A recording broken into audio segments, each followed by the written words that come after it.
fun? Wanna have some fun? Wanna have some fun? Fun? Yeah, yeah, yeah.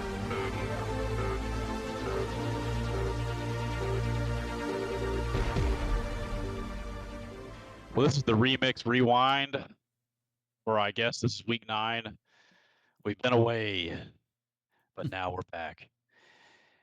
I am joined, as always, by the assistant commish here, who's not doing too well this season, and our top dick from this past week, Mr. Boston Butts himself. So I will turn it over to my cohorts here. Mr. Assistant Commish, how are we doing in week 9, and how are we doing in the season overall?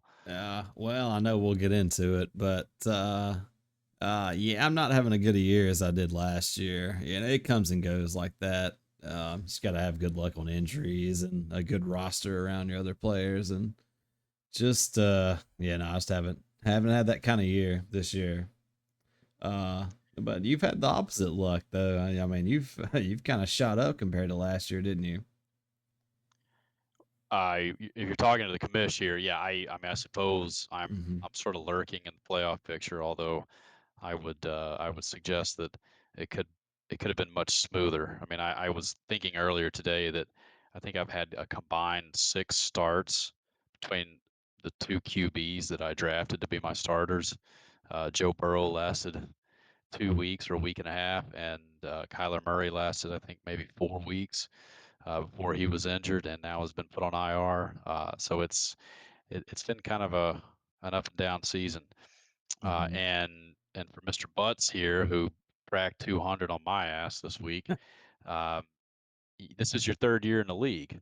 Your first year, you finished dead last, as is sort Yeah. of to be expected as a rookie. Your second year, you made the playoffs, but lost in the first round, finished 6th. And this year, you're right in the thick of things. So, how would you assess your team through 9 weeks, and share any potential insights you think you've learned from year to year here? Well, I mean, I would have thought that I learned the quarterback thing, and then on draft night, I just took it for granted. But I I don't like to praise myself too much or like say I'm good at this or that. But I think I'm much better on the wire than I am on draft night, just because of nerves and things, and maybe having a little more time to think. And as I get more experience, I suspect those drafts will go better. But I got lucky with Herbert, honestly, and like Assistant commish, yeah, Yeah. you mentioned that you haven't been doing too well this year. I mean, what would Mm. you assess as being the primary reason for that? Well, yeah, it's like Josh Pate says, our old buddy Josh Pate. You get a padlock stat, like things. If you told someone early on in the year things that we knew now, you knew it would be bad for someone or good, I guess, in other cases. But yeah, let's go ahead and start them for my team. Like none of my first or second round picks have really panned out so far. I mean, I would And, I would say and that. remind the paying viewing audience who those were. Starting off with Justin Jefferson, I think he was my second pick or third pick. Yeah, he's just had a QB problem, an offensive problem around him. So not much you can do with that this year. And I'm not a big Justin Jefferson guy anyway, to be honest. That's interesting. I mean, you've had him what, maybe the last 2 years or 2 out of the last 3 years? Yeah, something like that. That's correct. Yeah. But you're not a big fan. Yeah, it's just ended up in the first during the first wave or two of wide receivers. This is what I get. Yeah, well, I mean, I can certainly hear that. Sometimes you can't help yourself when you click the bid button. Uh, But you're sort of are you sort of disappointed on Jahmyr Gibbs? I mean, he's had a pretty good season. yeah, it's been up and down. At least the share hasn't been as 50-50 as last year with Montgomery. But yeah, he finally really broke out the other week for me. But man, did I have a well, I had a Halloween trick or treat for me the other Sunday though, didn't I? Cam Scatterboo had his ankle all bent sideways. Yeah, that's That's tough. I mean, I know that was somebody that you were very excited and you were celebrating getting him when you had very little draft capital at the sort of the end of the draft, and sort of as fortune turns out, uh, his I guess his nemesis on the roster, the guy in front of him, injured his shoulder. He got the start and sort of ran away with the job until the turf at the Meadowlands bit him in the ass, or I guess bit him in the ankle, Yeah. and ended his season. That was pretty hard to watch. So that is tough. I mean, that's sort of a tough break. The Lord giveth sometimes, and then He taketh away. Yeah. Uh, Nah. it it sounds like we got Mr. Butts back. You were in the middle of talking about how you got lucky with Herbert and your QB situation. Oh yeah. So basically, I was just saying, I got a little lucky with Herbert. Obviously, got to stop bringing wine to draft night. Number one.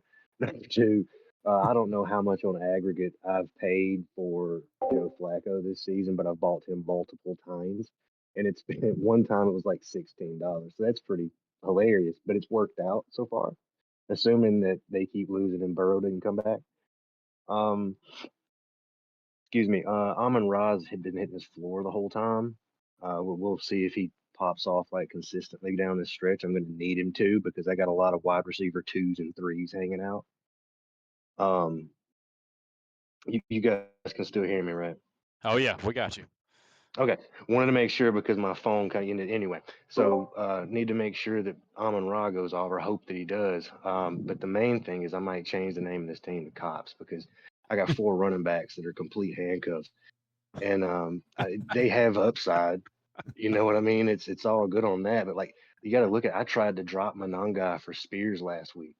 Swift goes like sits out last week, and it puts me at top two. So that's just fantasy for you. I'm sitting in a decent spot right here. Yeah, I'm real happy, but I look at the fixtures coming up. I got Kali next week. That's the only reason I don't drop Geno Smith for Davis Mills, to be honest with you, whatever his first name is, because I'm really hoping to use him against the Cowboys next week. And I don't know who I'm going to sit yet, but I got to figure out something to beat him. So, there's questions, and I don't think anybody's out of it, Slayer included right now, because any given week I could be right back to the poverty bin with an injury or two. So, but it's been fun so far. I mean, the ass end of that playoff race is just really, really tight. So we'll see. That's some pretty sage insight, if I may say so. I mean, I don't know how much of the nuance our listeners will pick up there, but when he was going through his dilemma with his second QB, he drafted Flacco. Flacco was on the Browns, and that didn't work very well after 2 or 3 weeks. He got benched. He was unusable. He probably dropped him. And then Flacco gets traded to the Bengals, and what do you know? The lowest output he's made in. I'll give him the first week off, just for learning the playbook. He still gets him 18 points, and then the 3 weeks afterwards, his lowest output has been 28 points. And then last week was, Hmm. sort of capped 43, which is fucking nuts. Joe Hmm. Flacco at age 45 nearly threw for 500 yards. Mhm. He threw for four touchdowns. That is incredible. Yeah. And He he had an picked it injured back up. shoulder. Yeah, and he came into the game with a hurt shoulder. It wasn't even clear if he was gonna start. Um, and he was just discussing whether or not he should drop Geno Smith for Davis Mills, presumably potential starter in Houston, if um, the Proud. incumbent, who I can't, yeah, Stroud is out with a concussion, and because he's looking 2 weeks from now, Gino gets to play the worst defense in the league in Dallas. So that's sort of taking it 2 steps in advance and realizing, like, not only how am I going to survive and win this week, but if I make certain moves, how is it going to potentially screw me or set me up down the line? And now that you're, at least right now, situated, you're 2.5 points above the playoff cutoff line. You can make some decisions like that that may be a little more long term than say someone like Mr. Slayer here, who is 3 points out of sixth place in the moment, and really probably has to think about just winning every single match week to week, and can't think about anything too further down the line. So that was a pretty interesting insight. So I appreciate that. Oh, So, if I could, sorry, I didn't mean to interrupt you, man. no, you go right ahead. Well, I was just going to add one thing that you reminded me of. Like, I'm carrying two defenses right now because the Broncos off week is 12 and the Seahawks play the Titans on week 12. So if you were wanting the Seahawks out there, I'm sorry. It's why. It's for that 1 week, potentially. Well, I mean, the Seahawks, I have outside of 1 week where they had lost a shootout against Tampa Bay, have been exceptional. Yeah. I mean, you've wanted to start them every single week, so I wouldn't, I wouldn't, I wouldn't be surprised if you kept them. I also wouldn't be surprised if you hung on to Denver. I mean, Denver the last 3 weeks has allowed a lot of points, and they haven't put up staggering numbers on defense, but they've still gotten you double-digit fantasy points. Um, so the way some people in this league operate, one of those might be a nice trade option if you're inclined to sort of I, go for somebody else. You could package one of those defenses because they're two of the top, I'd say, 5 defenses on the season that you've sort of squirreled away. But because you've done that, you've limited yourself on your bench. yeah. Yeah, that's the problem is just not having that extra flex spot. But where I could have played Davis Mills this week and then kept Geno and dropped Davis Mills. But yeah, essentially, I can rotate them. Well, before we get too far in the weeds, let's set the Yeah. stage here for where we are. So we just completed week 9, and we are making the turn stretch for home here, with the last 5 weeks being our repeats of weeks 1 through 5, facing up against rematches from your divisional opponents. So to put a stamp on the cross divisional, I guess the 4 weeks of cross divisional play, uh, I can't recall a season where one division really thoroughly dominated the other, and it really came exclusively in the last 2 weeks. I mean, the Apex Predators went 10-2 against the Blinders, which is fucking nuts. And so through all 4 weeks, it was 17-7 in favor of the Predators. So they definitely got their ditty on against the little boys and the Blinders. That's pretty wild. So Slayer here, you were the only one to show up this past week for the Blinders and get a win. And Frank was the only one last week that prevented a sweep as well. So not that it really means anything, but I wanted to comment that if anyone's keeping score at home at the cross divisional matchups, there really wasn't much of a score to keep. It was very one sided. Yeah, that's rough. Yeah. And if you just look at wins and losses here, which don't really mean anything for our playoff scoring, it's pretty telling. I mean, the top 4 teams in terms of wins and losses all are in the Predators division. That's what I was thinking, though. Like, yeah, they have some of the better looking teams on paper, though. Yeah. They do. And, it includes Mr. Butts here. But it also includes Sally and Titties, who have been good and obviously either in the playoff hunt all year or sort of at the top. Mr. Destroyer has scored the most points of anybody. Was sort of unlucky at the beginning, but he's on a roll now. And everybody, with the exception of Buster McNutt, is on at least a 2-game win streak, clearly based off what I just said. But I mean, rolling. I mean, Titties 3 in a row, Butts 5 in a row, Callie 4 in a row. I mean, these are impressive. And if you look at the Blinders, there's a couple of us. I mean, Shelby and Troy, my team and our defending champion, have put up overall decent numbers, but we've been losing recently, and everybody else. I mean, Slayer, you're 5-4, and yet 5 of the 7 points you've accumulated towards the playoffs have come from wins, and you can't be too happy with that individually. And Shelby has just been on a slide. He's had some of the worst injury luck of any team. He's got a whole hospital wing on his bench, and his IR slots filled up. So in terms of uh, putting odds on who's going to walk away with this thing at the end of the season, it's heavily stacked, I would say, towards the Predators. Sorry. Yeah, I'm still dying at that. That was pretty good. Hospital. Okay. Yeah. I'm just glad. Yeah, that I finally got 2 points in a week. That's my only saving grace right now, as far as my team goes. And speaking of which, let's just run down the specifics in terms of where the standings are and who did what this past week. So Mr. Butts is our top dick. So congratulations, you narrowly squeaked it out. Mr. Asshole Titties almost came back and got you on Monday night, but you do win Thank you. top dick Thank you. 203.64.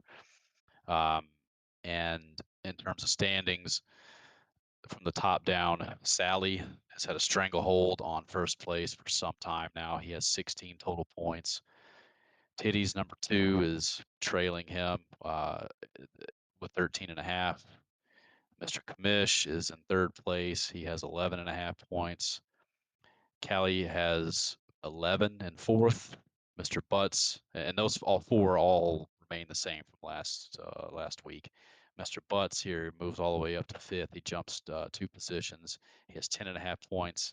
And Shelby sitting in sixth has 10 points. He loses another position. So first through sixth are separated by 6 points. Sally at 16, Shelby at the bottom with 10, and then our outside looking in teams. Mr. Dooku's slide continues.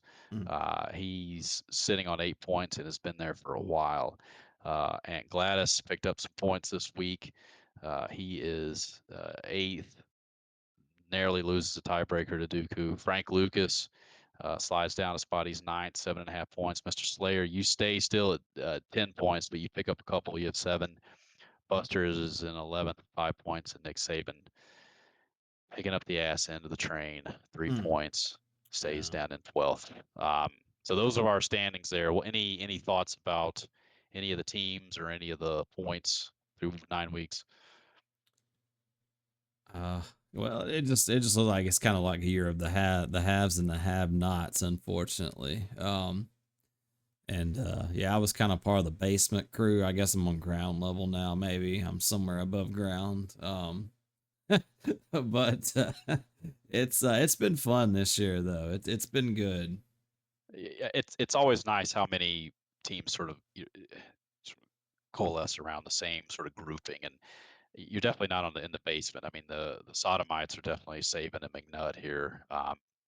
Yeah, it's CNN can't really project Saban being out of the playoffs yet. It is Hmm. still mathematically possible for him to make up 7 points in 5 weeks. Um, Mr. McNutt could also do the same, make up 5 points, but there's definitely some distance. I mean, they are out in the Kuiper Belt, and then we start getting into some of the real planets here. Dooku through Slayer 7 through 10. There's only a point separates 4 teams, and that's nothing. The real interesting thing is there's a 2 point gap between sixth and seventh. So somebody in that 7 to 10 group has to sort of make a move, and at this point, the writing's sort of on the wall between Dooku and Shelby. They can't seem to completely stop their slide down. I mean, those 2 teams were, if I'm not mistaken, maybe 4 weeks ago, the top 2 teams in the standings, and they have just steadily every week slid further down the list. Hmm. Um, and so there's definitely some blood in the water. Yeah, Steve Duku, he turned into Steve Doodoo again, unfortunately. Yeah, he needs Lamar Jackson back, fully Hmm. healthy. Boston, you've catapulted yourself up to fifth here, and you only find yourself a point out of third. You have to be pretty impressed with the run you've been on recently, and I think I sort of quipped either last week or 2 weeks ago in the standings document that you sort of been living on some of like a smoke and mirrors type win Mhm. streak because they were all low scoring. Like 140, Yeah, 135. Yeah. yeah, fairly lucky, but No, you certainly didn't get lucky this week. no, and maybe for the first week, well, the week before I got like 160 or something like that, right on the dot. But yeah, I mean, yeah, I'm happy with where it is. Last year I did a win streak thing too after the Bo Nix trade. This year it didn't require a trade. That feels nice. But I'm scared for the next few weeks. I got Kylie week 11. I mean, I got Tutties is the gatekeeper. I feel like I'm going to get to week 14. Ted McMillan's going to be out. I'm going to have to start Worthy, and I'm going to need to beat Tutties to make the playoffs. Is what's going to happen. So we just see how it shakes out. I mean, there's a lot of time left. The only two comments I have about like the whole thing in general is pretty quick. Like number one, hope everything's all right with Buster.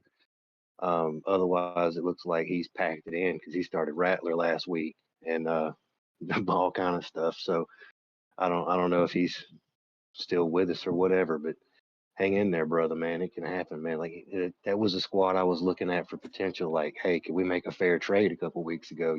You can do it. Um, Saban, like y'all ever seen that video of Yoko Ono like making them old noises while Chuck Berry was playing? You know what I'm Yeah, talking about with yeah. John Lennon there? Mhm. Yeah, this season has been kind of like that. Like somewhere in there, I'm sure that without context, she hit the right note Mhm. coming or going. But Yeah. otherwise, other than that one win, like Jesus, Henry Christ, this has Mhm. been Well, tough to watch. And I don't mean to throw him under the bus. I like him a lot, but damn. I mean, to be fair, he does have 2 wins on the season. He had to beat me in week 1, which he did. Mm, He started off with a point, and then yeah, he of course he destroys Buster McNutt in week 7, and actually got 2 points out of that. Those are shit whipped him that week. yeah. So that was that's the total summation of his accumulated points. Everything else, the other 7 weeks has been Donut City for him. Uh, Yeah, he barely got over 50 this week, boy. It's oof. yeah, usually we shit on people that can't reach triple digits. I mean, he's done that 3 times, and then last week his 57 sort of rock bottom. You sort of stumbled into a point that I wanted to make on this podcast, and I'll say the same in the chat for those that don't listen to this. Now that we're heading for home, the assistant commission and I are going to be vigilant to check on the teams that may be checked out. I I can't make moves for some of these teams that maybe aren't playing, but there's not going to be any more of this Spencer Rattler starting shit, people on bye playing. Um, if we have to go in and use our commissioner powers to adjust the lineup and put people bodies in there that are actually playing, we're going to do it. We're not going to make any roster moves on behalf of these assholes. I will implore them that if they want this to stay a 12-team league or they want to be invited back next year, they need to participate because this just isn't fun for anybody. And I'm gonna be minding the store here and making sure that no one walks into a matchup here down the stretch with just a guaranteed 1 point they're going to come out with. Um, so thank you for bringing that up. It's definitely been on my mind the last day or so. And, above all else, I want this to be a fun but fair setting. And I want people to, stress for the right reasons over whether or not they may make the playoffs and what their seating is going to be. And I don't want it to be they need their opponent to score less than them in the last week, and then oh look, he gets to play Buster McNutt, Yeah, who only has Mhm. half a team. So um, I'm really going to try to safeguard against that as best I can. I appreciate that. It's all fine with me. I just if he's out there, I doubt he's listening to the podcast if he didn't change his lineup. But you can do it. Yeah, yeah, and we'll be in touch with him. Um, I suppose it's somewhat nice that they're both balanced. There's one of them in each division, so every one of these teams gets to sort of pass them around once on the all way home. time fucking Um, all time rape victim, but like all time quarterback. yeah, I suppose. But although Saban just seems to always have my number, and I have to play him this week, I'm sure this is the week that Jalen Hurts is going to score 7 touchdowns, break some kind of NFL record. So uh, it, it's still possible that these guys are doing some things, but it's it's just telling. I mean, I look at some of the fab budgets. Frank Lucas and Nick Saban haven't touched it. They've got 145 fab dollars left, and then Slayer. You talk about using the wire. Slayer's down to nothing. Yeah, yeah. Way overspent a long time Yeah, ago. Yeah, you can't you can't blame the man for trying. Yeah, I I was got $9 desperate. left because sorry, man, I didn't mean to interrupt you. No, I got no. $9 left because I spent 50 on Jake fucking Browning. Money well spent. Yeah, the Yeah, second coming. totally. Yeah. But yeah, that didn't work out. But what if he came out here and he was on track to lead his team to a Yeah. division crown, and he was throwing for 4,500 yards and 30 touchdowns. I mean, you'd Mm. say fuck that money. It was worth it. So you would Well, you would yeah.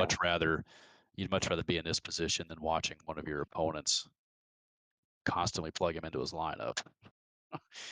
And that's the thing I will say to other people is like, I've used it all just about, but I do still have $9 to like pick up whatever a tight end here or there if I need it. And like, if you want to be honest about it, take those swings. But I mean, if it had worked, like you say, I wouldn't have had to have spent 16 on Flacco again or however many times I bought him. Like, it would have just been there and I'd still have some left over. I mean, sometimes it works, man. You got to take swings to win in fantasy. Like That's Tony very gets on true. here every year and talks about the trades.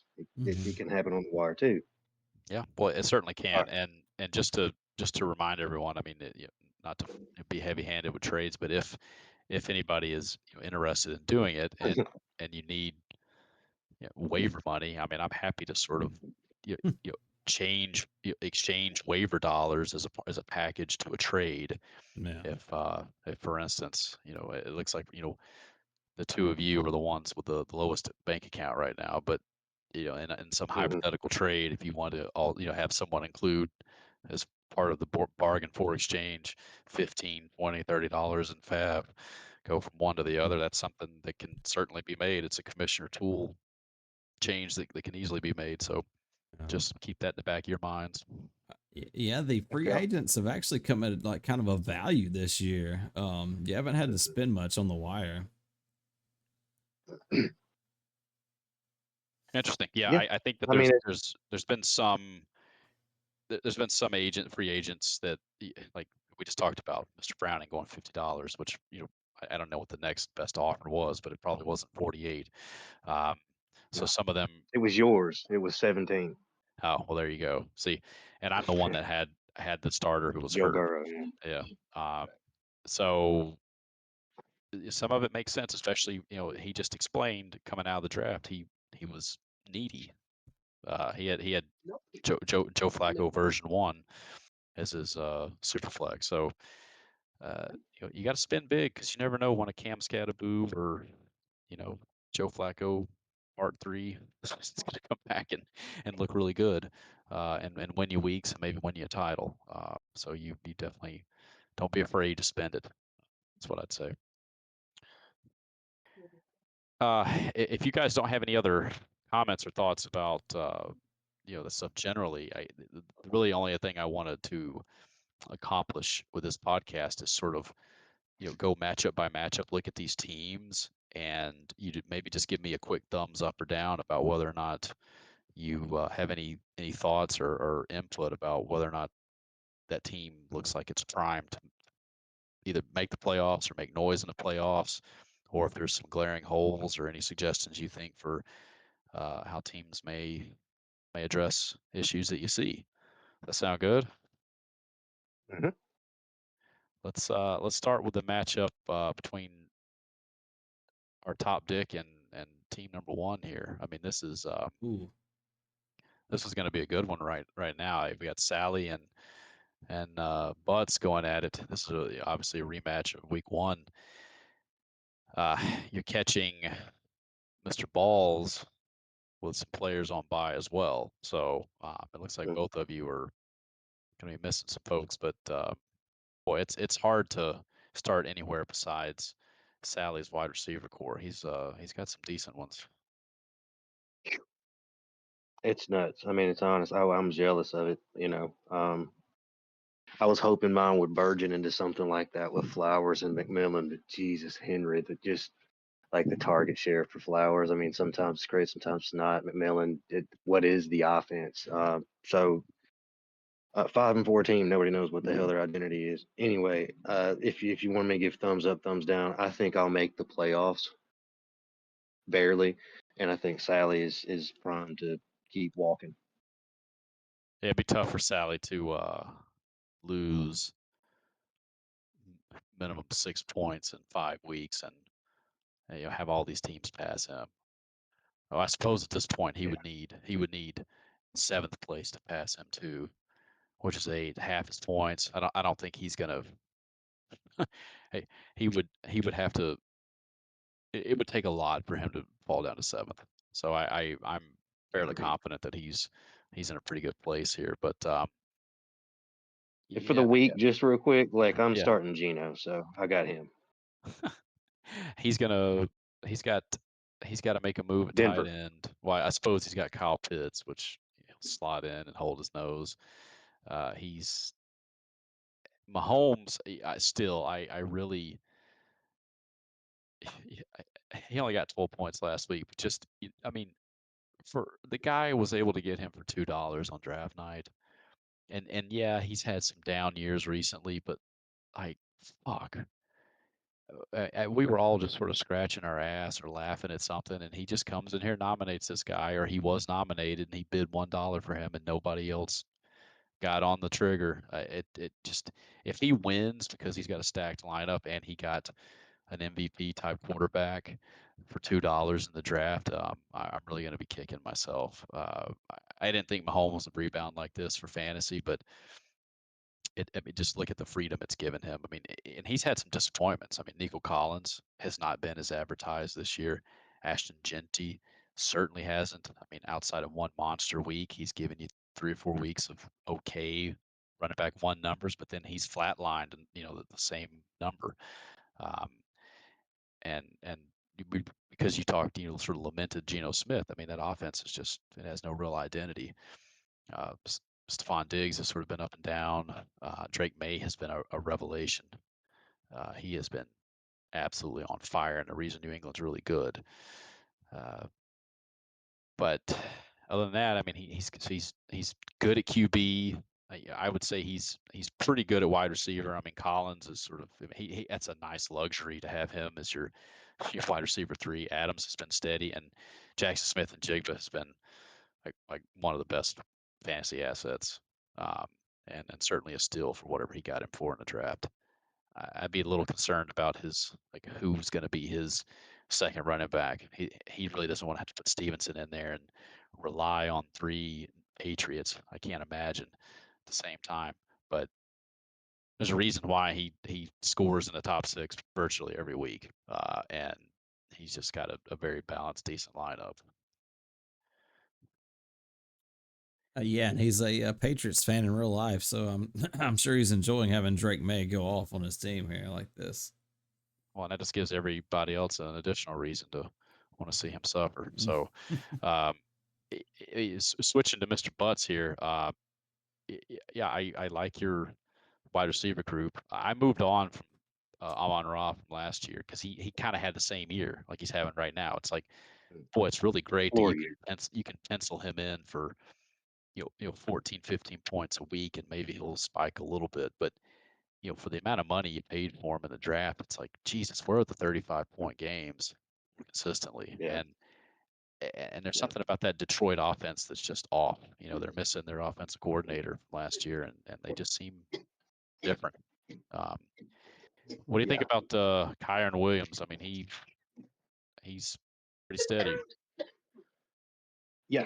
Kyron, there's this thing going now, like where the running back platoons is like working around the league where, oh, you get a drop, now you get a drop. So it kind of feels a lot like Kyron's lost his grip, but assuming the script plays out the way McVay has it planned, Kyron is fresh for garbage time, it seems, or for being there to move the ball if you need a running back late. I'm not as down on Kyron. I'm nowhere near as down on Chase Brown, of course, as I was. But I, it scares me a little bit with him. But it seems to be like a trend now. There are very few bell cows. Like Houston has a bell cow who's not real effective, and I have his handcuff. Like it seems to be going that way, and I wonder if in a few years we're sitting here looking at that like the fantasy basketball players look at load management, like Jesus Christ, this isn't worth it.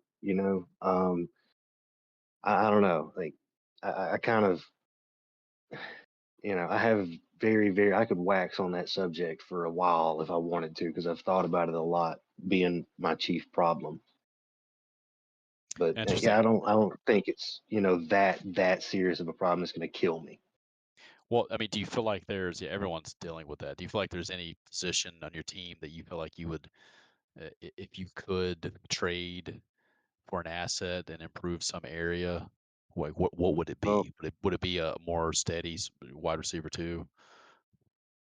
I go back to draft night, like you say, and I made a comment because Puka went right after Amon Ra. And I said, damn, I could have had Puka. And you said, well, about the same. And I said, yeah, but I could have had him for like 10 fewer dollars or whatever it was, 12 fewer dollars. And look what Puka's done. I mean, he might be fucked now. I don't know with the ribs, but you get my point. It's to set up my opinion that unfortunately the only thing I would change is that I would have a better wide receiver too, and I can't trade a wide receiver one for that. So basically, the way I'm looking at my team is I finally got all these, ghetto ass motherfuckers in this bobsled. For better or worse, they're who they are. I've got them all in the bobsled. Let's just go. Yeah, I mean, just hope that Manangai. I looked over, I'm facing. I'm like, who the fuck is this guy putting up 30 points against me? Like he looked like the second coming of Bo Jackson at 26 for 176. I'm like, I've never heard of this man. How does he get shot out of a cannon for 200 yards? And I'm like, oh yeah, I get it now. He played the Bengals. Yeah, he played the Bengals and Swift was out. That's what Yeah, happened. I mean, yeah, he could still again, like those are my running back threes and fours. If you look at my roster, like it's two dudes who they're handcuffs, and like you can throw a dart. If the matchup's good, congratulations, buddy. But this week, I'm starting them both. I'm stuck.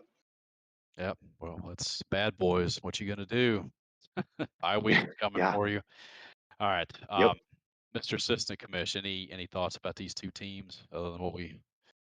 Yeah, no, probably two playoff teams for sure. You're gonna catch Sally on a bye. Probably get the win this week. But yeah, the two good teams. Oh, interesting. I mean, he's going to be able to replace his players immediately with folks on his bench. Like Stafford has had a pretty damn good year, um, and just sort of under the radar. He puts him in there in lieu of Mahomes, and yeah, I think it's pretty tight. I don't know who's going to win. I think it's a coin flip. I don't think it's It could be. It could really come down to is this game against San Francisco a run script or a pass script? I got RB1. He's got the quarterback. You know. interesting. Well, there's nothing else. Let's move to the next match. Yep. Let's move to Titties and Gladys. And Titties here. I mean, there's a lot of I suppose we could say about his team, how he's improved it. He's sort of stolen a tight end who came back and immediately gave him 40 points this week. He gets James Cook, who, uh, yeah, in 2 weeks has given him 70 points. And not to say he didn't give up something, at least for Cook, but he's got the most loaded running back group. He's got a really good wide receiver one if Nakua can stay healthy, like you alluded to. And then he's just kind of got shit for his other two wide receivers, and he has inconsistent quarterback play, so much so that he has four quarterbacks on his team, and it's just a revolving door. Bo Nix has had weeks where he scored 40, but then he's got weeks where he's scoring 13, and he's not terribly consistent. Michael Penix, he's like a walking version of some venereal disease. It like saps his energy most weeks, and then he flurries back. Occasionally, when's he going to put him in? Tua Tagovailoa, almost the exact same thing. Um, so he's a little weak, or he's got some question marks at QB. He's got a great one wide receiver, and he's got three great running backs, and he's got a great tight end now that is still tethered to Geno Smith. So, um, pretty good team, obviously. I mean, I think that you always sort of have to factor him in, but it really helps when you can trade for guys that were being drafted in the first and second rounds back in August. Yeah. Yeah, no, he's still got a good team this year though. He's been putting it together ever since his disappointment last year. Uh, I think I would imagine we all assume that he's a shoe in for the playoffs unless something catastrophic happens. Yeah. Yeah, absolutely. I hope he doesn't hear this like he did last year, and he's like, well, I guess I got to go out and trade for another wide receiver, and he adds somebody very spectacular. Um, I mean, I've never heard of Parker Washington. Good for him. He's able to pick him up. He's able to pick up, Josh Downs. He just grabbed him up off the street. He's been okay the last few weeks. He's clearly searching for these holes. He understands Don't it. overlook that DK kid from Tennessee. Don't overlook him. Like he's got him on the roster. He returns kicks and punts and shit, and he's becoming wide receiver one very quickly. Interesting. Look at that. I didn't even notice what he's put up here. I mean, you pull up this stat sheet, and it's like, how's he getting these points? 1 catch, 5 yards, and yet he scored almost 19 points. Well, he returned a 67-yard punt for a touchdown. Yeah, yeah. Because of the new kicking rules, um, you get a guy that's returning kicks, and it's just like deceptive points. So that's pretty interesting. I don't think I realized that, but he's definitely searching for some consistency there, I think. Turning to Aunt Gladys here, kind of has up and down weeks.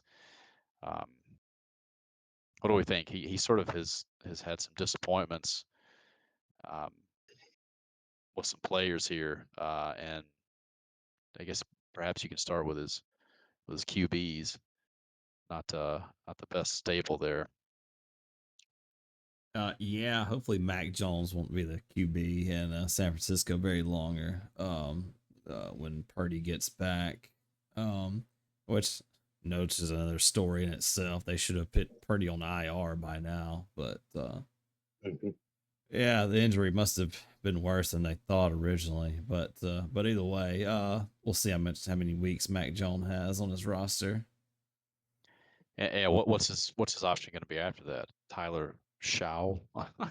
that's Yeah, that, he that, just picked that's that not. guy up. Yeah, he just got him this Yeah, week. yeah. That's not a great option to have to go to. And I mean, Aaron Rodgers, he's been pretty decent, but you can't count on him for anything more than 15 to 17 points. Um, Derrick Henry is motoring along. He had a few weeks there, weeks 2 through 5, where he looked extremely pedestrian, but then the other 4 weeks has been pretty typical Derrick Henry like numbers. Probably the biggest regret is drafting AJ Brown. I mean, just a huge disappointment outside of 2 weeks. Yeah, that. Yeah, you know what? I look at AJ Brown. I'm so sorry. Go ahead, Justin. No, dude, no. Well, No. just real quick, just AJ Brown. Like the Eagles always do this shit, and then they pick up late in the year. I don't. I'm not gonna speak on it. I don't know that AJ Brown's stats always uptick when that happens, but I think they're gonna get hot and start making some bigger plays because they have to down the stretch to have the sort of record that they're used to having going into the playoffs. So maybe on that one, but yeah, that's my little 2 cents. Yeah, that Eagles offense has just been a downgrade this year, as far from what I can Mm, tell. Yeah. yeah, so Well, far I mean, fair enough. I mean, what do we think about his team overall, though? I mean, right now he's he's essentially tied for seventh. I mean, he's got 8 points. Him and Dooku are virtually tied in the tiebreaker category. He's 2 points out of playoff hunt. He's he's in your division. I mean, he's got to run through the gauntlet there. what do we think? Do we like his chances? Do we like his roster? He's got some decent spots, decent players, but then he's got some other pieces that are questionable. I want to call Gladys a playoff team so bad, man. Like he wins big ones. He steps up and wins big ones, but at the same time, like Dooku has Lamar. All right.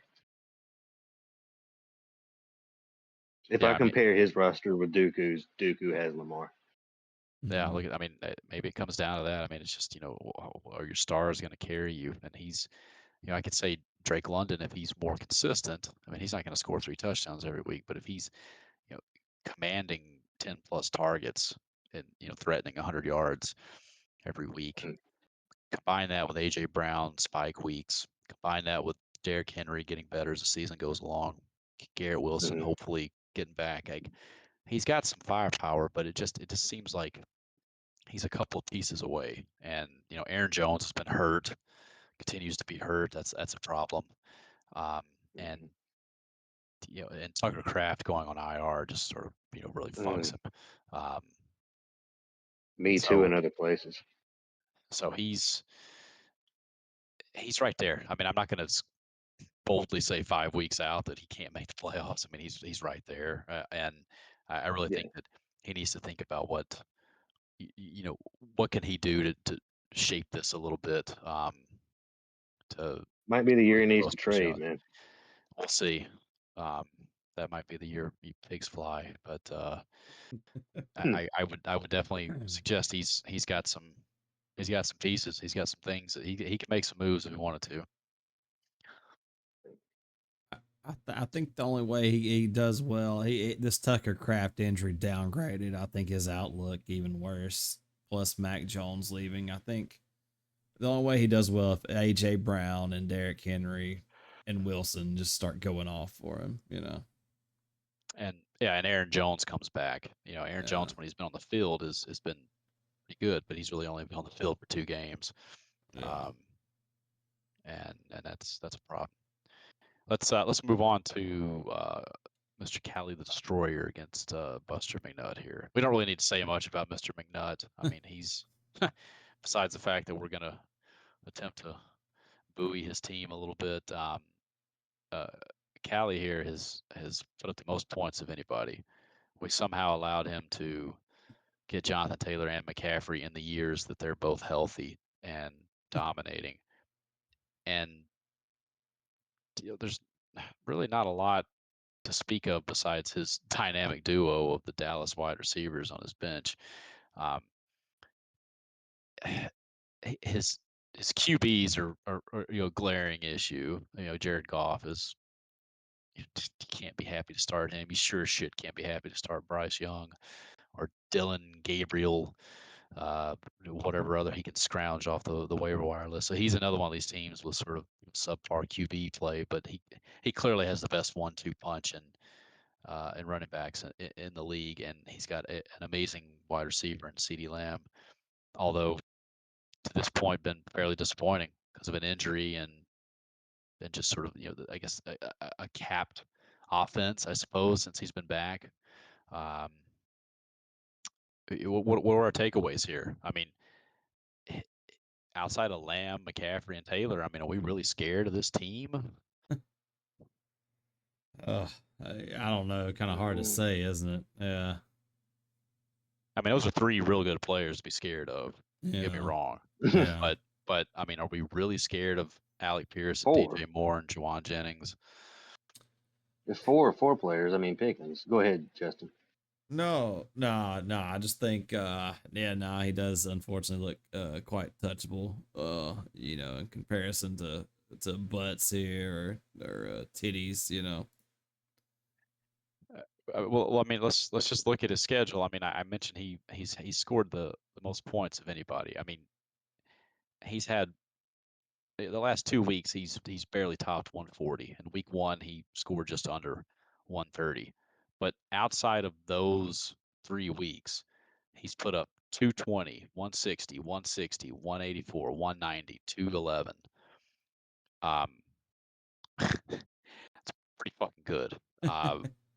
And Hmm. he's definitely riding the back of Taylor and McCaffrey to get there. He hasn't been able to really tie them up with CeeDee Lamb on a consistent basis because of that injury. But i- do you think that if you were in his shoes, would you be looking to try to split up Lamb and Pickens?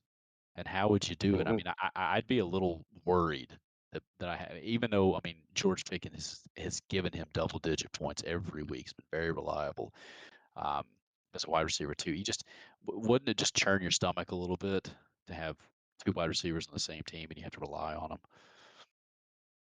Yeah, it's a lot of skin in the game on Well, one team. yeah. For me though, you know what I think of when like this makes me think of like Anquan Bolden and Larry Fitzgerald. Like that was sustainable the whole time. You know, uh, this. I mean, I don't know. If I'm him, I'm probably sitting here thinking the same thing I am. I got my guys in the bobsled. I don't think that when that combo's on the field together, it's going to let you down most times like it did this past week. Um, but I will say that selfishly, I would say he should trade George Pickens because I would be interested in him. Well, I wouldn't that's a bend over again.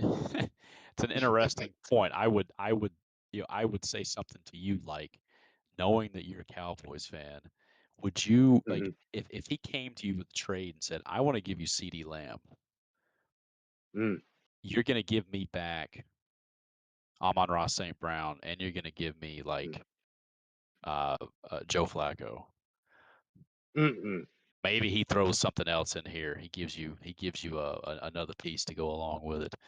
Um, would I almost feel like the name CeeDee Lamb is going to carry him further, and he'd be better to keep George Pickens, who is consistent. Maybe downgrades his wide receiver one, and he in a move where he gets a more reliable second quarterback. Um, mm might be the Look, I mean, play. I'm just gonna say, like, I'm not saying that I would take the trade as we're talking about it right now, but I don't hate Bryce Young as much as most other people do. I think he gets you a decent floor. I'll just say that. I mean, I suppose. I mean, look at. I mean, outside of week 2 where he put up 28, and week 6 where he put up 18, 18 points against Dallas. Look at what he's done. Week 1, 8 points. Week 3, 11. Week 4, 10. Week 5, 12. Week 7, 10. This past Oh no, week, yeah, I stand 3. corrected. I don't Stand I correct. don't want I don't want I don't even want his ass on my bench. I don't want to be in a position where he has to be in my Yeah, lineup. So it would probably take Goff. You're right. See, this is what happened with the well, no, but damn he doesn't have trade. a Like I choice. He didn't doesn't have a choice. I mean, Goff is his other starter. Like the only other exactly. option he has is I'm going to take Bryce Young out and I'm going to put Dylan Gabriel in. Really? That's why I look at the rosters in general this year. There are no like I was sitting here I was shopping Amon Ra a few weeks ago. As much as and I had a conversation with Tony. I said Amon Ra is probably off the table just because he's my favorite player and I like watching him play. And you know what I mean? Like same reason you start a guy on Thursday night because you feel like watching Thursday night football sometimes. Fuck it. And Sure. you know, I won't, but it's there's nobody who had the package. I looked at you for like 3 hours one day trying to find a package where I got a receipt back that I was comfortable with. And I'm like, the only one is Keenan Allen, really. And he's starting to find a pretty low floor. And I could rename the team to the Charger Cops at that point. So, Yeah. No, I hear what you're saying. It just seems sort of bizarre the way the Lego pieces don't really fit here, or the way they would. I mean, I had a side conversation with assistant commissioner earlier today where I was sort of lamenting the fact that the people that might be my natural trade partners in terms of the assets they have versus the assets that are weekend are guys that don't trade or just don't respond. I think they have, hmm a hmm decent wide receiver base. They're 2 or 3 deep at wide receiver. They're a little running back light. And, I got good running backs. You got good running backs. Tony's got good running backs. And Callie's got good running backs. the four guys I'd be willing to say yes, you would engage in a conversation with me to trade. We all sort of have the same mock setup. Good running backs, maybe one really good wide receiver, and that's it.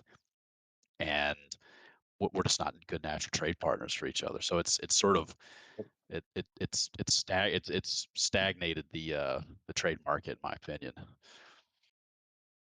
Yeah. I think he needs to make a move, in my opinion. I think he can't go into the playoffs, and I think he will make the playoffs. I don't think he's going to break up McCaffrey and Taylor. He certainly could. I mean, it would make the conversation easier if he wanted to, take some risk off his plate, because both those guys are injury prone. Um, if he wanted to, I don't want to say sell high on McCaffrey, but sort of break a dollar and get two Kennedy half dollars back, he could very easily solve his QB problem and then get a better running back, sort of compliment in return. But assuming that he's not going to do that, he's not going to break that tandem up. He's got to do something with the Dallas duo, I think.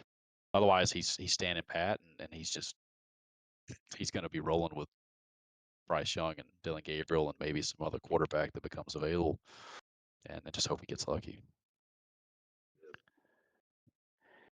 Any other thoughts on his team? Like I said, I don't really think we need to go too much into Mr. McNutt here. This should be a walkover. Even we're going to try our best to replace Spencer Radler off his starting lineup, but I don't think there's going to be much of a controversy here.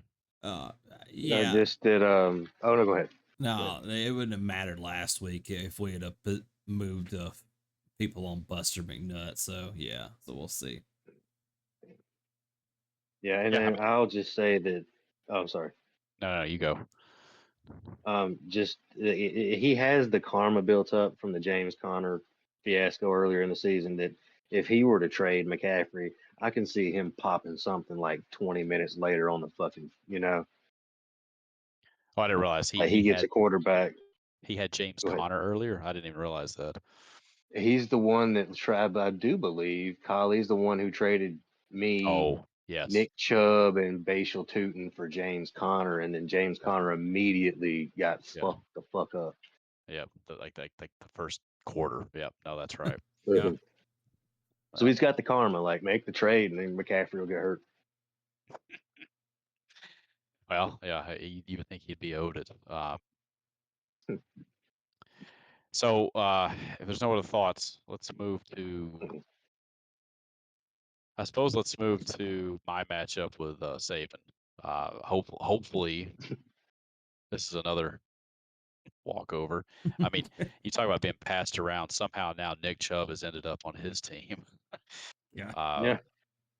I don't think we need to go into too much discussion about him. Although I will say he has 4 players on his bench that are most definitely going to be in his lineup or should be in his lineup, coming off a bye and or otherwise just not injured, and they should make this competitive. He's going to look a lot better. Of course, this will not be the week he'll score 50 points.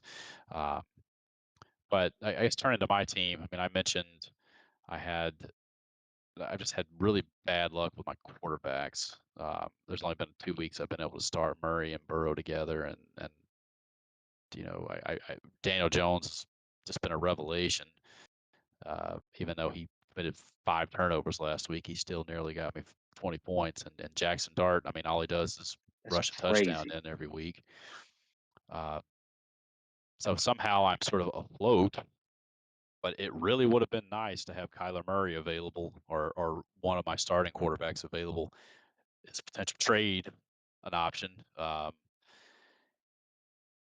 I feel like I've got a decent amount of running backs, and I don't have any room for them. I've got 5 guys that or really 6, including R.J. Harvey. I'm not really. I have to imagine at some point that J.K. Dobbins is going to blow a tire, and Harvey's going to become really valuable for me, or I'll drop him, and that'll be the week that he goes off.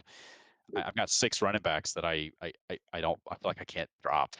and I just don't feel like I can't trade. No one wants to trade me for some of these guys, and I think outside of Jamar Chase and potentially Marvin Harrison, if Jacoby Brissett's going to be playing, uh, I, I'm sort of scrounging for a third wide receiver. I think that's my biggest weakness.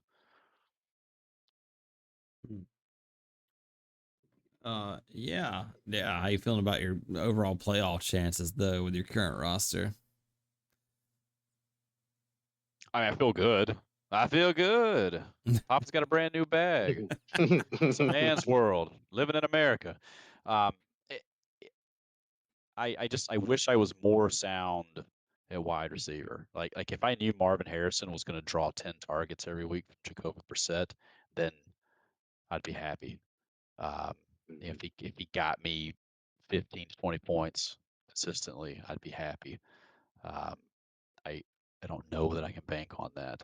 And as much as Jamar Chase has been peppered by Joe Flacco, and has looked really good after a shaky Jake Browning outing. Like there's probably going to be a week or two where the wheels fall off because of Cincinnati, and I got to have the points come from somewhere else. So, ideally, what I would love to do is to offload 2 or fucking 3 of these running backs and just upgrade one of my wide receiver positions. I'd give somebody 3 players. I mean, I think I have decent players. I think this Vidal guy is, it sucks that he just kind of got stonewalled against Tennessee last week, but I think he's a decent spot start until Hampton comes back. If Hampton comes back, Kenneth Walker the third has slept with the wives of the entire Seattle coaching staff because they just will not let him score touchdowns even on his birthday. And I think Jalen Warren is pretty decent. I think Judkins, I think this guy just picked up off the street. Even though he plays for the Browns, his schedule all the way, weeks 10 to week 16 is as juicy as you could possibly get for a running back. And Josh Jacobs may have 25 touchdowns this year. Um, they're all sort of decent guys, and yet Debo Samuel's had some really bad luck at QB, and like you mentioned, Keenan Allen, it's just trended down for him in terms of participation in the offense, especially with the emergence of your tight end that you picked up. So I really, I mean, the only thing I can try to do is to try to shop some guys that I think have value and improve an area of need for me. And I don't think there's really anybody out there that's interested. Well, I'm interested, but I do have an academic question. Um, Earlier in the year, if you remember, like really before we even got fucking started, probably before the first whistle was blown, I was coming hard for Judkins. I I considered sending you an offer that included James Conner. Would that have been one that you would have accepted? Well, no, I mean, the reason why I told you I wasn't interested in a trade for Judkins is because at the time he hadn't played a snap, and I Mhm. wouldn't know what his value was. So, Oh, so he I was fairly like, I don't really want to move that piece at all, like for one reason. You know what I mean? Is that what you're saying? I picked him up in like week 2, whenever he was like, I'm signing my contract. It must have been right after Yeah, week 1, and he hadn't even touched the yeah. field in week 2 yet. And then I saw him go 6 yards a carry, and then the next 2 3 weeks he gets close to 100 yards. He's a horse roll.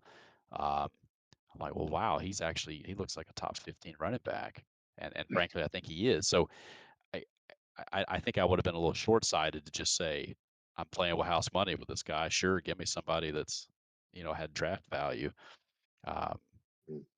that was the reason.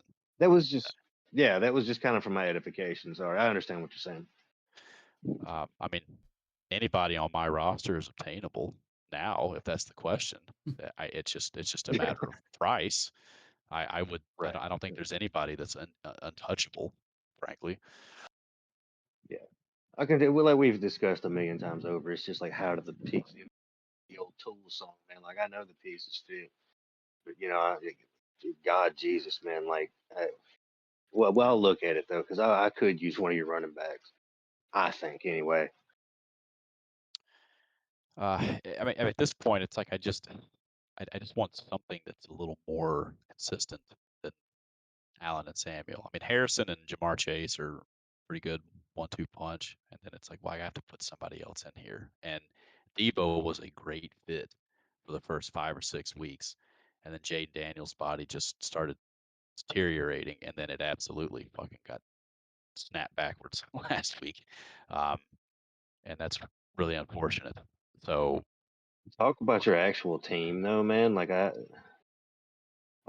made the comment in the chat a few weeks ago. You're sitting here at 1-3, and you're about to be 5-3 or whatever it was, because I really liked your running backs, and like you say, you just got too many of them, really. But I mean, you're in a position where if you don't have, I don't know what your bye weeks are on these quarterbacks, but like if you need somebody, you could play one of these damn running backs on your super flex and be as well as I'll be playing Geno Smith for Herbert. And well, yeah. Well, I mean, my problem is that they're coming up. I mean, Daniel Jones has got one more week, that's his bye, and then Jackson Dart's got a bye in week, I think 13 or 14. So I haven't. Unfortunately, I'm going to have to use some strategy like that, and I don't even have a kicker right now. I had to replace my tight end, who's on bye, and I think I'm going to have to drop Kyler Murray. I don't know when he's going to come back, if he's going to come back, and it's is he that good, frankly? Is he that good, frankly? I mean, I know that fantasy wise, he gives you a decent floor, but like, is Kyler Murray's time coming to an end as it should, in my opinion? well, it could be, but it certainly didn't feel that way when I drafted him. Draft night. Mm, I thought he'd be next to Joe Burrow. I thought I walked away from the draft. I thought I had the best quarterback tandem, and as it turns yeah, out, they're they're going to miss a combined like 25 games this year at the minimum. yeah, So fair enough.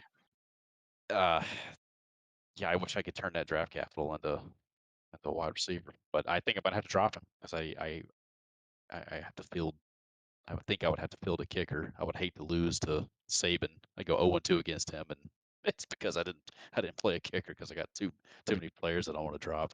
Um, but I got a problem. I drop any of these running backs, and people are immediately going to run to the wire and scoop them up. So Well, you made the perfect point there. It's like, is there a team other than Sally that doesn't have a problem? I mean, yeah, everybody it's does. where Yeah, we you're are. right. Yeah, Yeah. everybody does. So I think I'm decently situated for the playoffs. I think if I don't have a better third option, a wide receiver, I don't really love my chances to get far in the playoffs. In terms of just being very happy. So those are my honest assessment. Um, let's move quickly through these last matchups. Shelby and Dooku are going to play each other this week. That's pretty good. These are guys that are right on the cusp, the playoff line, good and bad, and they've both been reeling in the last month or so. Um, I think both these teams have the ability to make the playoffs. I think both these teams have decent players. I think Shelby's been very snake bit in the injury department, and Dooku to an extent has as well. I think, frankly, I think Mr. Dooku could really benefit from some of my fucking running backs, but uh, it would. I need lightning to strike twice in a place to get him to respond. So let's take a look at this. I mean, he's got good wide. He's got good quarterbacks, and then what? Hey, I dominated the last one, so I just want to go real quick and let Justin go, of course. But like that Roma Dunze, like most of this season looked like shit. Is that going to be a wide receiver one? Maybe two, but probably one. And then I dropped DJ Moore and made a comment about it in the chat about like if that guy comes back to beat me, and now he might in week 11 because last week they had him fucking throwing passes, fucking to cheerleaders, goddamn everything fucking else, like so. It's one of them things. It's like who's gonna actually. Ben Johnson looks like he's moving the ball around. a lot, and maybe we have the reincarnation of Sonic and Knuckles, as you see with the Swift and Monongai thing, and is that what's that a Doomsday piece look like for the rest of the year? I still like it, but there is uncertainty around it. Sutton depends on Nix, and Metcalf depends on Rogers, and like you say, he really needs running backs. But if you stack him up against Gladys after that Kraft injury, he has Lamar Jackson.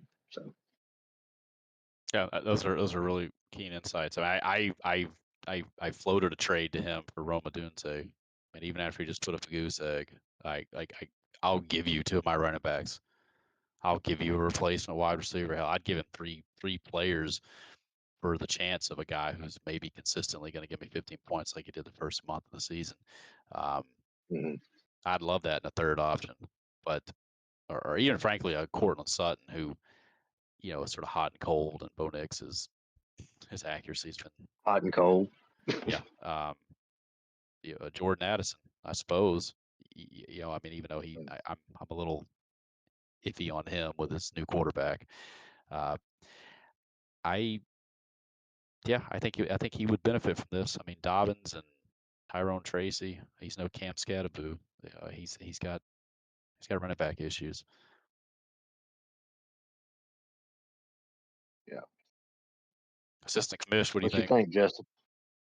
Uh, yeah, on this matchup, all I can say is on Shelby, this Merritt guy just goes off the week I play him, and he's just completely came back down to earth every week since. He's just waiting for you. He had your picture in his locker room. His locker. Apparently, he's out with a tooth. He had some dental work done. Boy, well, Shelby's definitely been punched in the mouth here. I mean, I would if I had to play Trevor Lawrence. I'd plug into my lineup. Yeah. Caleb Williams, he trades away James Cook for Caleb Williams, and Caleb's been pretty steady outside of 1 week. Even though the Bears are losing some games, he's okay. Brian Thomas has been a big disappointment. It's his keeper this year. Waddle, not really anything needs to be said about the Miami offense. Has been okay, but nothing you really want to write home about. But the guys that he's lost, Bucky Irving, he's lost for most of the season. After the first month, he lost Malik Neighbors, season-ending injury. It's been tough, and then again, he picks up Rico Dowdle over the last 5 weeks has looked like Superman, and it looks like the Carolina staff is finally going to say, "See you later, Chuba." Uh, he gets Bucky back. If he gets Bucky back, he still kind of has a shit wide receiver core. I you know I get trying to upgrade your quarterbacks. I mean, we sort of talked about this. His weakness the last time we had this podcast. And what does he do? I mean, he gets rid of arguably his best asset to acquire him, and I don't know that made his team any better. Mm-hmm. Yeah, I'm with you. I mean, Oh, I wouldn't really be scared of him if I had to play him in the playoffs, right, as mhm. this roster No. looks right now. Yeah, I'm with you. Well, it's got McCarthy coming Two back. Miami receivers. Yeah. So I mean, what do you think? What do you think between these two teams? They're sixth and seventh in the standings. Do you think they both make it? Do you think they both are on the outside looking in? Do you think one makes it? If so, who? And which one do you think's more dangerous? Any answers to any of those Gladys's questions? main rival. Gladys's main rival out of these two is Shelby. I've been comparing him to Dooku all night, but I like Dooku better than the both of them. To be honest with you, I mean, I know I just went in on his squad, but two Miami receivers, streaky Caleb Williams, a worthless JCM that I would have killed for earlier in the year. Side note, I don't know how many of these toxic pieces we've discussed I tried to trade for. He's got good Tyler Warren, of course, but like um Rico He's been Dowdle. stellar. I mean, But he's been yeah.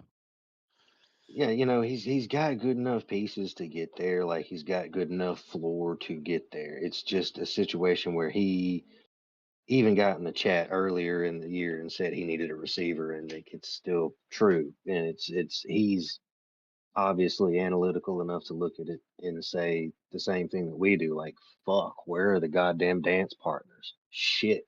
Well, I mean, his I tried to engage him in a trade earlier, and it just I mean, we were talking like 5-player packages. I mean, I just Mhm. sort of big sort of like, well, we got to add this to balance this and add this player, and just didn't really make sense. I didn't feel like we were speaking the same language. The sort of way he was selling Tyler Warren, who I really wanted, and I have in another league, has been pretty decent player. But I mean, he hasn't set the world on fire. I mean, he doesn't have like the Brock Bowers 3 touchdown in him. I mean, Mhm. he's going to Mhm. probably give you 10 points, 10 to 15 every week, which isn't great. I mean, it's amazing amongst tight ends, but Tight ends, yeah. not, fuck, everyone's in the same tight end space. But I, I know that he was hurting a quarterback, but it just seems like such a head scratcher to get rid of James Cook and just get Caleb Williams back, even though he did just put up 40 points. I mean, he's that's not going to happen every week. Um, You got to think at one point, like McCarthy was out and he didn't have a third quarterback, and like Caleb had put up a huge game. But for me, I mean, I even messaged Tony and told him, you know, and him working his magic, he changed my mind for a split second. But like, you just got one of the best running backs in the fucking league. Like, what the actual fuck? yeah, he needs Bucky Irvin back and Ricky Pearsall. Boy, San Francisco has just been there's some voodoo around them. The black magic that McCaffrey has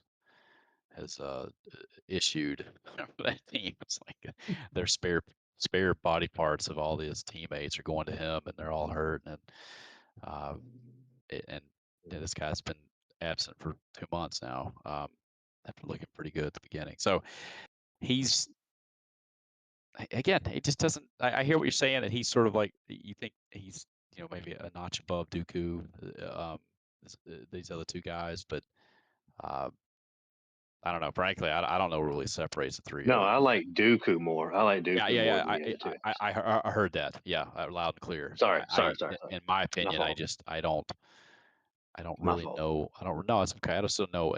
Unless Hampton comes back and is, looks like weeks 3 through 5, Hampton. Um, I don't, I don't really see what's scary about Dooku either. So they all just sort of seem. It seems like sixth place is prime for the taking. And speaking of that, we'll get to our last matchup here, Frank and Slayer. I mean, the two of you are. This is your week to really make your statement and climb towards that sixth place. Perhaps we'll start with Frank here and give him sort of an objective look. He's got bye week problems. Oh, show this week. Um, and I don't really know what he's got Q's and buys all the way up and down his roster. This might be a really good week to play him. Yeah, especially considering he got top dick a few weeks ago. So I'll take this roster. Yeah. I mean, Swift might not play. There's a good chance C.J. Stroud's not going to play. Cup is most definitely not going He's to out. play. C.J. Stroud has been declared out. Okay, all right. Well, then there you go. Yeah. And I mean, and then he can't get rid of Dak on his bench. He can't get rid of Rashi Rice. Rashard Smith. I don't know why he's holding on to him. Ray Davis, maybe he could use. I've seen that James Cook didn't practice today, so there's a chance that this guy may start. Otherwise, why are you hanging on to him? Um, Frank needs to. Frank could stand to make a trade here, even if it's just to help him temporarily. Um, he's fighting to get in the playoffs, and this is looking like 85-point city here in Week 10. Um, Mm. Overall, though, I mean, I like his team. He's got Jordan Love, Dak as his quarterbacks. Saquon has been a big disappointment, but a combination of Saquon and ETN is you could do a lot worse than that. And then if his three wide receivers are Rashi Rice, T. Higgins, and Michael Pittman. I think that's pretty good. I mean, I mentioned a month ago that I wasn't ready to throw the white flag on Frank. I still think he's got the ammunition here to make a charge. And frankly, if he has all those guys on his team and he makes the playoffs, I'm more scared of Frank's team than I am the three we just mentioned. Yeah. But Yeah. he's got to make the playoffs, and that includes putting up a fighting chance in this week. And I don't know what he's going to do with a combination of injuries and bye weeks. Mm-hmm. I will say that, like, Frank obviously wouldn't be privy to, the inner workings of my mind, but when Rashi was just coming back, he had put up a decent performance. Saquon had been a disappointment all year, and then he popped off right after I was about to send him an offer of Amon Ra for Ray Rice. Not Ray Rice, goddamn. Rashi Rice and Saquon Barkley. Goddamn, I mispronounced both their names. Saquon and Rashi Rice. And I wonder if he would have taken that at the time. And now I wish I could go back. It's okay. Yeah, I've tried overall, to trade him for to get Rice on my team for like a month and a half. yeah, that fair hasn't enough. worked out for me, which that might be a me This, problem. He's certainly shown that he's willing to trade. He's made a trade before, uh, and I think that he's hung on to Rice. He watched him sit there for 6 weeks and not do any work yeah, for him, and he's got a decent team. It's just this week he is wants to get paid for okay. that. He wants Yeah, to get paid for that time that he put in, man. You know yeah. what I And mean? Like, he sat there I don't on his blame him. bench and he could have held somebody else. I really wish. I mean, frankly, I wish I didn't have Jamar Chase so I could try to get T Higgins from him. But there's just no fucking way. Mm, I want both of them on my team. And even Michael no, Pittman.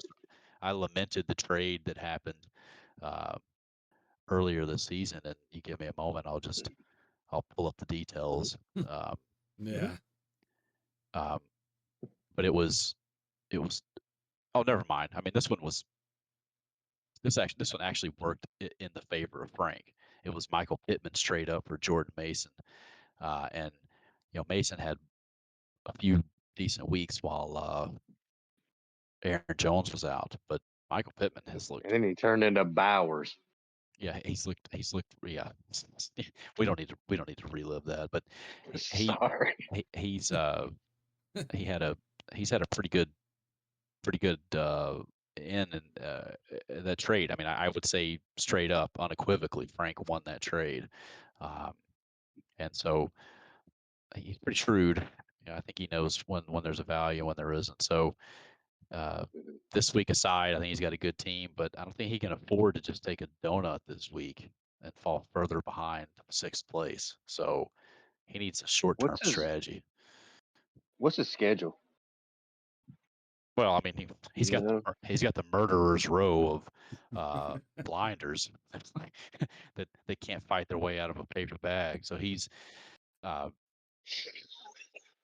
I mean, he's got to play all of us. He gets the privilege of playing me again, who he's already beat. Uh, he gets to play Dooku. He gets to play Saban. He gets to play look, Shelby. with So with that wide receiver core in that schedule, he could absolutely lose this week. And I'm not, no offense to you, I'm just, he could outscore you that week. He could win the rest of his fucking games and make the playoffs. I hear you. You know, I don't think he has to win this week, um, but it would be nice. he's 2.5 points out of sixth place right now. Mhm, But good mhm. news for him, like you mentioned, including this week against Slayer, he gets to play two of the three guys directly above him in the next few weeks. He gets to play heads up Dooku and Shelby. So, he'll get to prove whether or not he belongs over those guys. Um, so turn into Slayer, saving the best for last here. Uh, you already sort of mentioned your questions and your hostility to Justin Jefferson, who just he's like that lover you can't get rid of, um, and Gibbs not really getting a ton for you. You still got Josh Allen and Sam Darnold, who I mean Darnold's been outside of like 1 or 2 weeks has been pretty fucking great. Um, you you're all right there. I mean, your bench is your bench is looking like a shanty town, but Mhm. your starters here are pretty good. Well, yeah, and when Scat went down, like I picked up this P Ryan. It was actually doing well. Of course, he gets injured this week. I mean, he was even the returner and everything. So gotta start this Demicardo guy. So you seem like you would be a natural trade partner for us. You know, people that are trying to offload a uh, a running back for Yeah. you. Like, Mhm. I mean, oh, yeah, I know you burned last year and you vowed never to do it, but um, yeah, I sort of have to think that you've got to improve that second RB position to get somewhere. Yeah. Yeah. Yeah, because this guy's like ceiling appears to be 10 points. And Kittle's not doing well, until he starts doing well, I'm just probably not that explosive and dangerous. I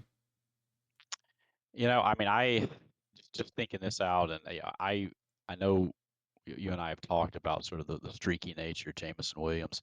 I'd be willing to trade you one or two of my running backs for maybe for Williams, just at the shot of a guy who could give me a Mm. touchdown, and over 50 yards. Yeah, he's had some bad weeks, but like I would rather take a shot putting Williams in my lineup than right now Debo and Keenan Allen. Hmm. Um, Mhm. and I don't know that I necessarily have much interest in Quentin Johnson just because I have Keenan Allen. I don't want two of them on my team, like you said, the Charger cops. But um, it's probably a non-starter to try and pry away Justin Jefferson, who you hate, because he is your wide receiver one. So I can respect that. But uh, if you wanted to do a deal for some lesser pieces, that I may be interested in taking a shot on Jameson Williams if you Hmm. wanted to look at a running back in return. Okay. Yeah, I'll have to go see what you got again. But yeah. How, do you feel like you've got the ammunition to climb the ladder here, make up the 3-point gap, beat some of these guys? I mean, you get to play three of the four guys in front of you, so you sort of control your destiny. You play Yeah. Frank this week. You get to play Dooku. You get to play Shelby. Well, it's my team's encouraging right now. It has best week recently, so I'll take that for what it is. And but no, realistically, I'm probably not the year for me. But who knows? I Okay, have a so different opinion on your team, well, go Mhm. ahead. but I want to let him finish talking, of course. No, that was about it. But yeah, no, like I said, some of my players are on the rise again now, so we'll see. Yeah, I'll just step in with my opinion of your team here. We talked about the other three teams, and these are like we're basically guessing these are the three guys he's going to have to pass to get into the playoffs, right? Um, if you think Josh Allen's not going to put up a 50-point game and like 330s and a 40 here to close out the season, you're not crazy, but some of that's going to happen at least. Like most of the things I just described are going to happen. Like I don't think the Bills are going to be defunct. Like even defunct, they're amazing, but you know what I mean. Like they're a bit defunct. Um, Jefferson has a floor. I don't like Johnston. I'll be real. At this point, he seems to be the guy who's hurting the most from the advent of Aronde Gadsden the second. But Mhm. like Jameson Williams, that's a guy who I was thinking a few weeks ago. I don't really like him, but I think what I see coming is with the struggles with the running backs this year, with Ben Johnson being gone, and David Montgomery has essentially, correct me if I'm wrong on this because I haven't monitored the running back situation very closely in Detroit, but David Montgomery has not been anywhere. Like he hasn't gotten. It's been another situation of this is your drive, this is your drive. You know, like not like we're gonna mix you in. Um, we're gonna give you, but that whole thing that gave them that record of the most tight touchdowns by a running back duo in the same game. You know, they tied Emmett and Moose Johnston or whatever. Um, maybe they start uncorking this motherfucker. And frankly, if I could just say this, I was hoping that Worthy would turn into Jamison Williams, who felt like, at least for a minute, like start him every other week, he'll go off. It's Amon Ra on the other weeks, and Amon still gets his floor when Jamison goes off, but start him every other week. Kittle is gonna start popping off. If it were me, God, it's just that fucking if Njoku got traded, Harold Fannin Jr. might have been in my flex this week for you. Um, you got an elite defense. You got a great kicker who's accurate and can bomb them, and a quarterback who, like, as many times, if you watch the Vikings, how many times does Hawkinson perform a perfect one Mississippi, two Mississippi release and doesn't get the ball? They're going to kick a lot of field goals.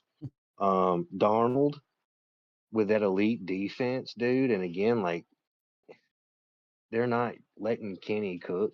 So a lot of these things on the in the red zone might turn into like even Charbonnet or Kenny Walker points might turn into like tosses from Darnold's a great asset.